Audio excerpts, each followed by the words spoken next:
Narrator. Hello and a very warm welcome back to the English Learning Podcast. Have you ever encountered difficulties or obstacles in your professional life?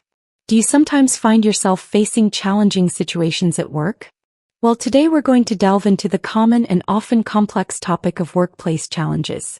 From navigating interpersonal conflicts and managing heavy workloads to dealing with organizational changes and overcoming professional stagnation, the workplace can present a variety of hurdles.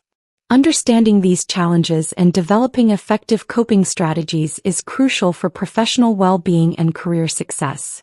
Today we'll listen to an insightful and practical conversation between two professionals, Sarah and David, as they discuss some of the workplace challenges they've encountered and how they've dealt with them. By listening to their discussion, you'll not only enhance your English comprehension but also gain valuable vocabulary for discussing workplace issues and learn practical approaches for navigating your own professional challenges. And remember to stay with us until the end of their conversation, where we'll have a practice session designed to help you actively engage with the language and concepts they explore.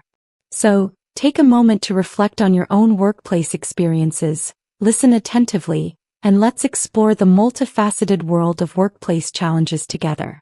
Sarah, hi David. It's good to connect with you. I was just thinking about some of the common hurdles we all face in our careers. What are some of the biggest workplace challenges you've encountered over the years? David, hi Sarah. It's great to chat with you too. Workplace challenges. There have been a few. I think one of the most persistent ones for me has been managing workload and avoiding burnout, especially during peak periods. Sarah, absolutely.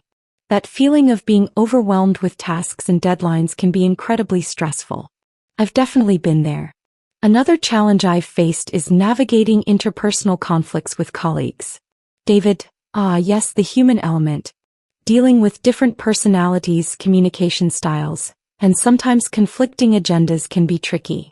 It requires a lot of emotional intelligence. Sarah, exactly. And sometimes those conflicts can really impact team morale and productivity if they're not addressed effectively.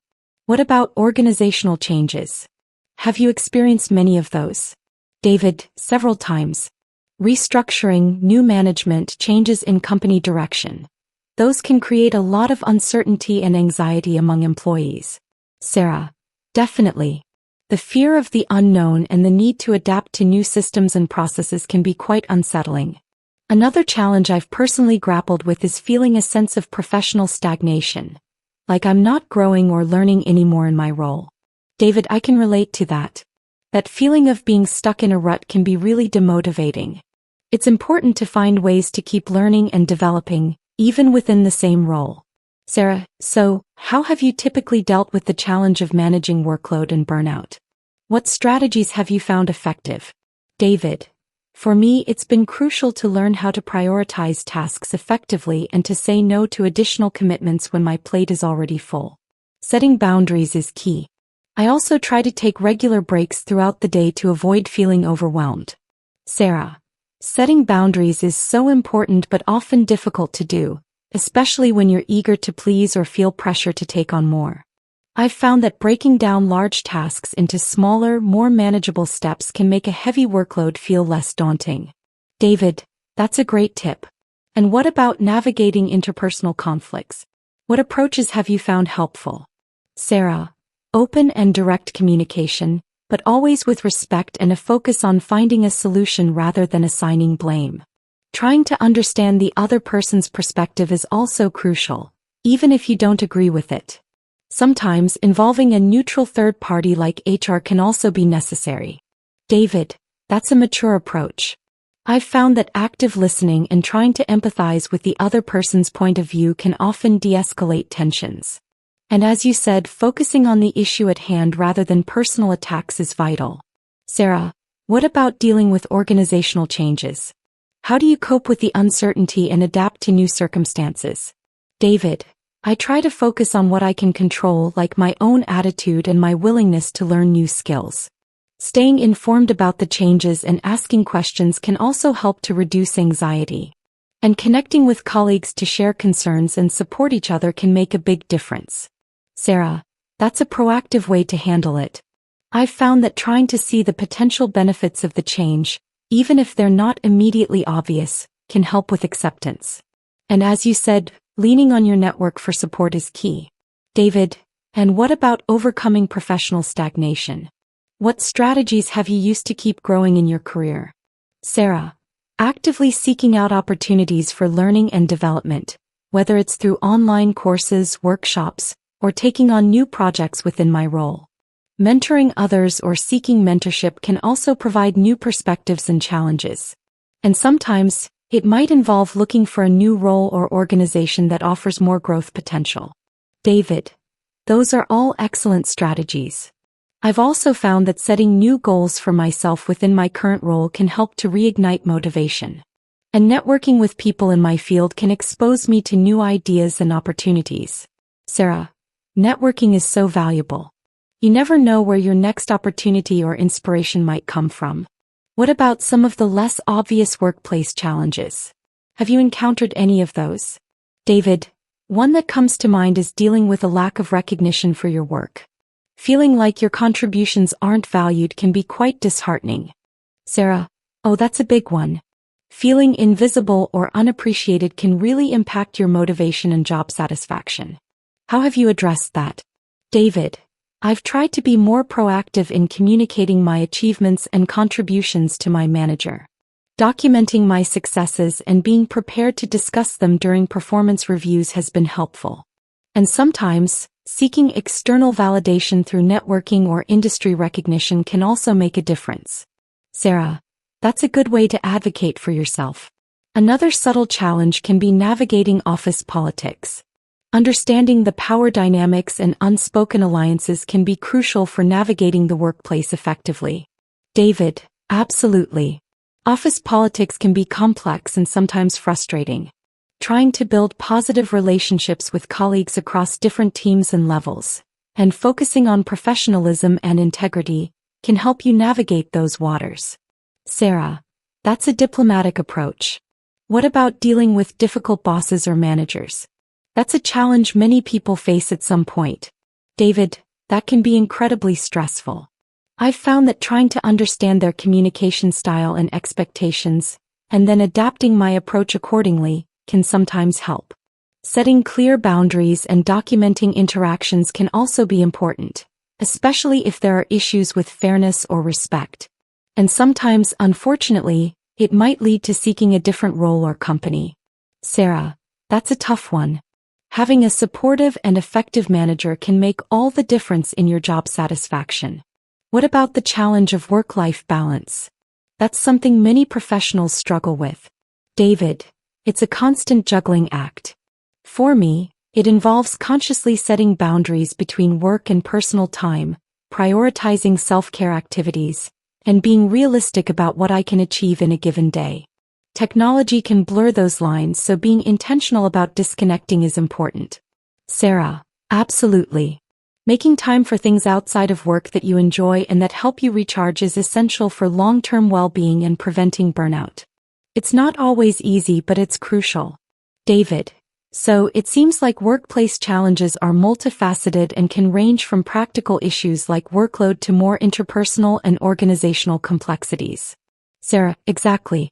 And the way we deal with these challenges can significantly impact our career trajectory and our overall happiness. Developing resilience, strong communication skills, and self-awareness are key. David, I agree. And learning from each challenge and adapting your strategies over time is also important.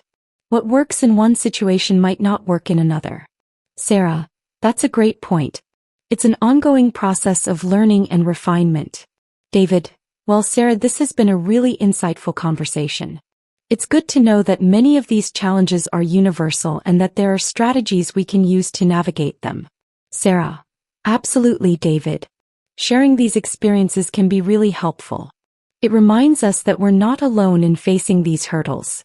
Narrator. That was a truly insightful and relatable conversation between Sarah and David, exploring the diverse and often complex landscape of workplace challenges.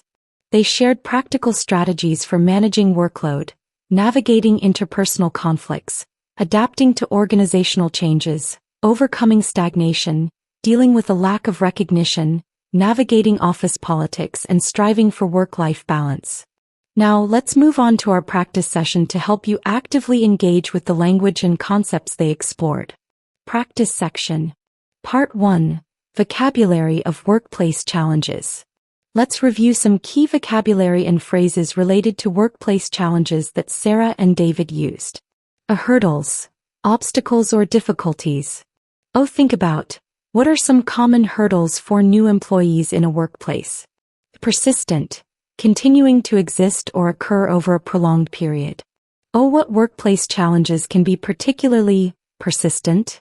Burnout, a state of emotional, physical, and mental exhaustion caused by prolonged or excessive stress. What are some signs of burnout? Interpersonal conflicts, disagreements or clashes between people.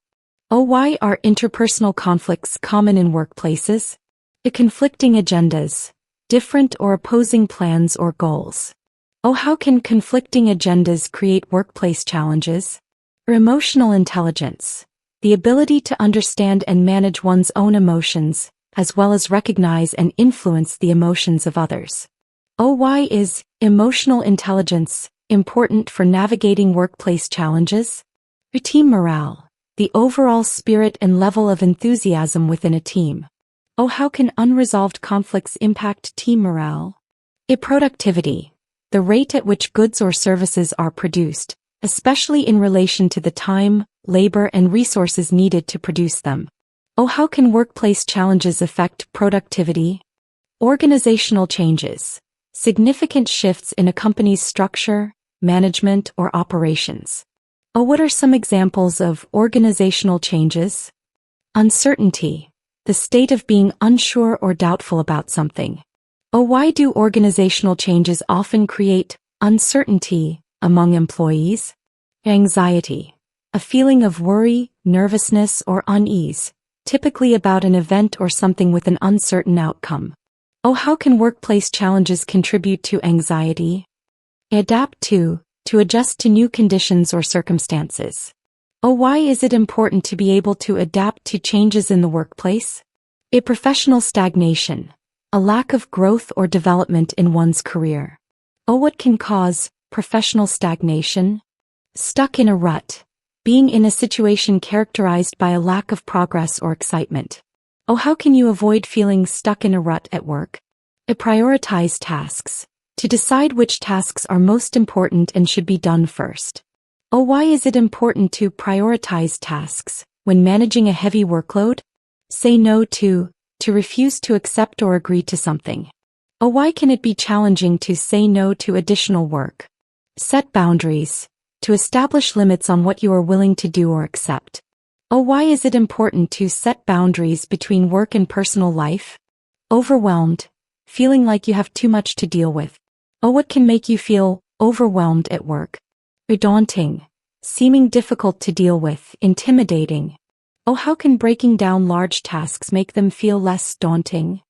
Open and direct communication, expressing your thoughts and feelings clearly and honestly. Why is open and direct communication important for resolving conflicts? Assigning blame, holding someone responsible for something bad that has happened. Why should you avoid assigning blame when addressing conflicts? A neutral third party, someone who is not directly involved in a disagreement and can offer an impartial perspective. Who might be a neutral third party in a workplace conflict? To de-escalate tensions, to reduce the intensity of a conflict.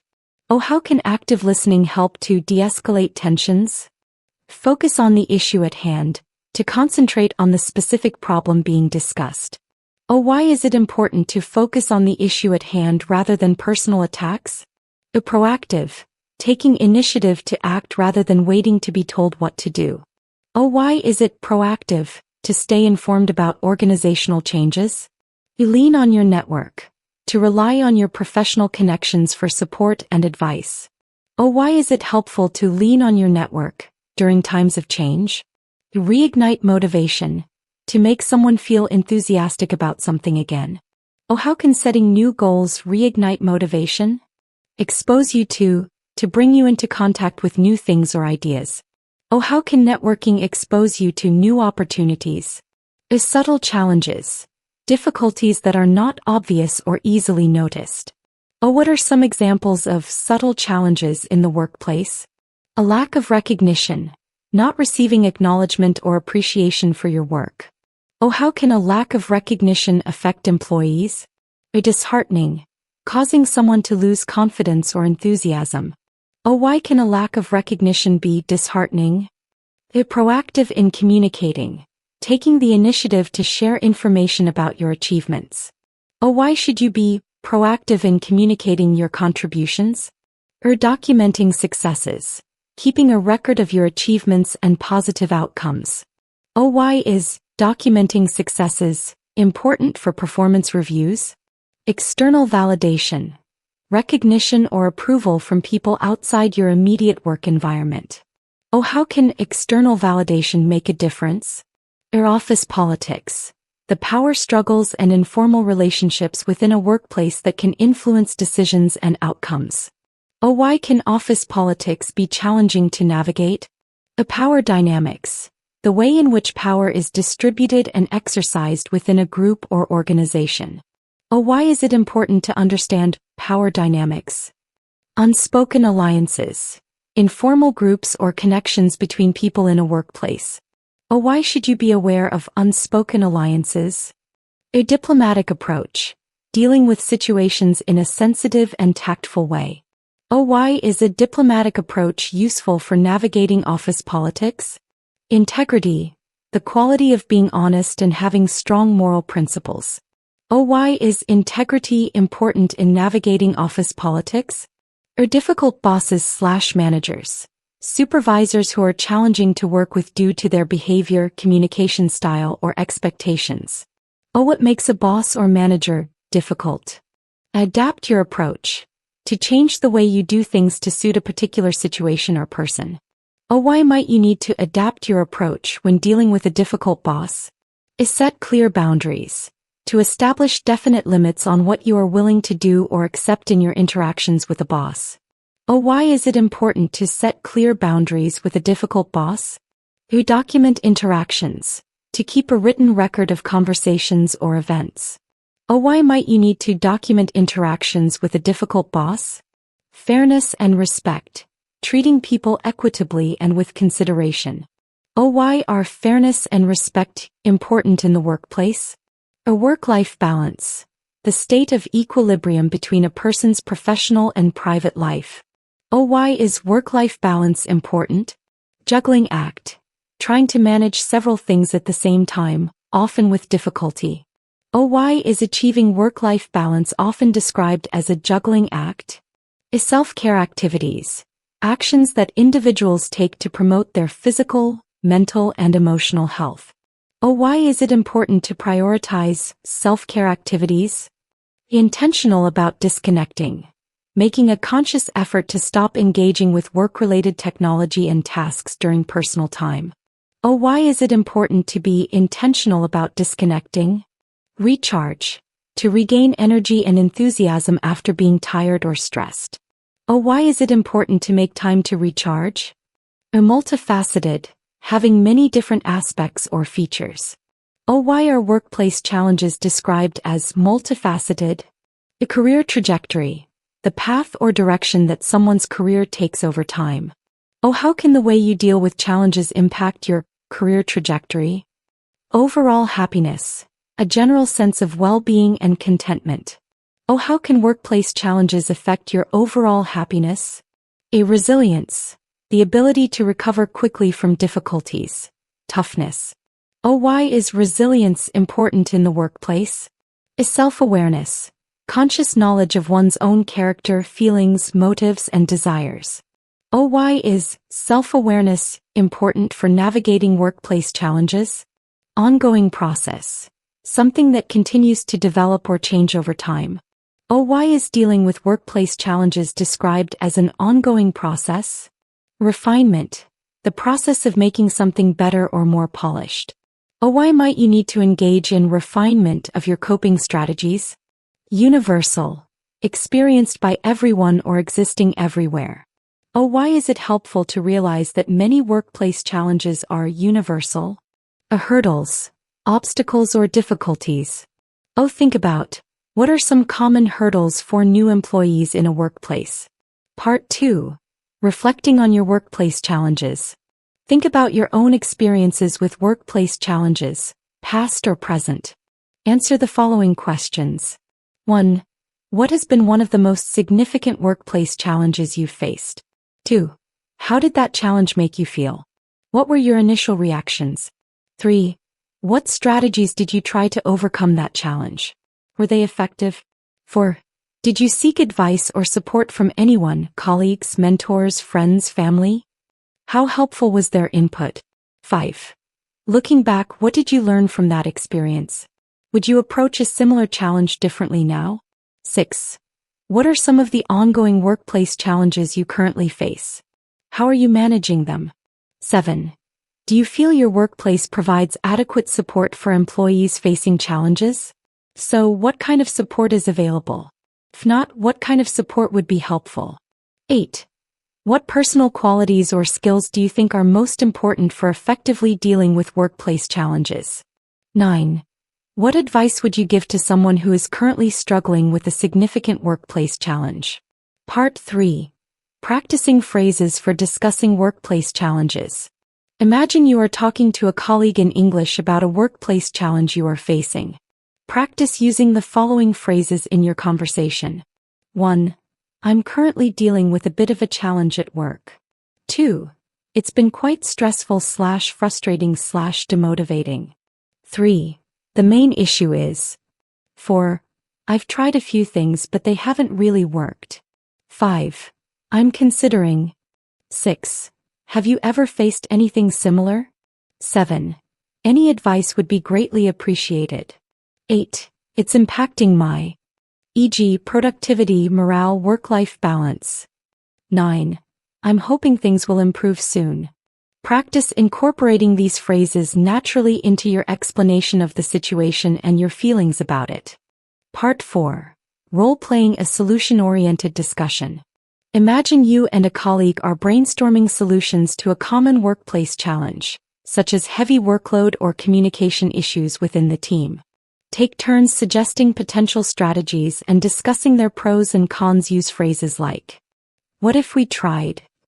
Another option could be, "I think the benefit of that would be. However, a potential drawback might be. Have you considered? That's an interesting idea. How would that work in practice? I'm not sure if that would be feasible because. Perhaps we could combine that with. What do you think the next step should be?"